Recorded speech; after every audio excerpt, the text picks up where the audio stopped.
Need help installing your corner pocket attachment canopy? We got you covered.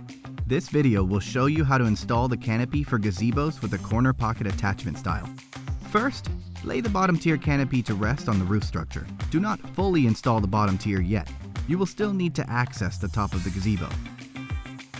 Then you will install the top tier canopy. Rest the top tier canopy on the frame. Pull one corner of the top tier canopy towards the prongs. Insert the prongs into the corner pocket. Work diagonally and do one prong at a time. You will need to pull a little harder on the last corner to complete the installation. Next, you will fully install the bottom tier. Begin by pulling the corner of the canopy towards one of the corner posts of the gazebo frame. Work diagonally and do this for all four sides. You will need to pull harder for the last corner pocket as there is less slack available. Please note that it may be difficult to fully install the bottom tier canopy.